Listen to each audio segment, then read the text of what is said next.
नबी अकरम सल्लल्लाहु अलैहि वसल्लम ने फरमाया, बुखारी मुस्लिम में है, 7 हलाक करने वाली चीज़ों से हमेशा बचना, अगर इनमें से तुम चले गए तो हलाक हो जाओगे। 7 चीज़ें हैं जो तुम्हें हलाक कर देंगी।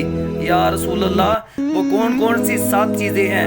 तो हुजूर ने फरमाया, अल्लाह के साथ शरीक ना करना वरना हलाक हो जाओगे। नबी पाक सल्लल्लाहु अलैहि वसल्लम ने फरमाया, जादू ना करना, हलाक हो जाओगे, हलाक। और यार, जिसे हुजूर फरमा रहे हैं हलाक हो जाएंगे, वो बच जाओ उससे। नबी अकरम सल्लल्लाहु अलैहि वसल्लम ने फरमाया, जिस शख्स के कत्ल करने से अल्लाह ने हराम कर दिया है, उसे कत्ल ना करना वरना हलाक हो जाओगे।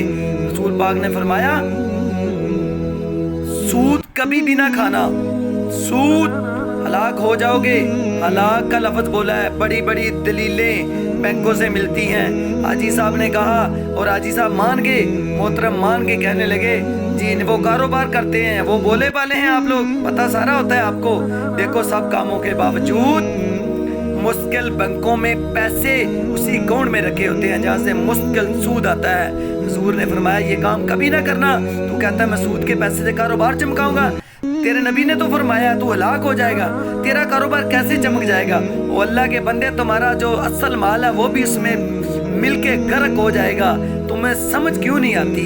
वो अल्लाह के बंदे, तुम सूद का माल मिलाओगे तो सारी बरकत उड़ जाएगी, हलाक हो जाओगे। मेरे नबी ने फरमाया, 5वीं बात, यतीम का माल कभी ना खाना।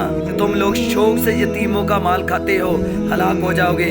6, नबी पाक सल्लल्लाहु अलैहि वसल्लम ने फरमाया, कुफर से जिहाद हो रहा हो तो कभी पीठ फेर के ना भागना वरना हलाक हो जाओगे।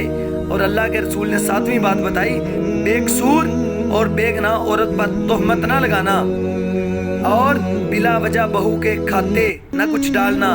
ये 7 चीजें तुम्हें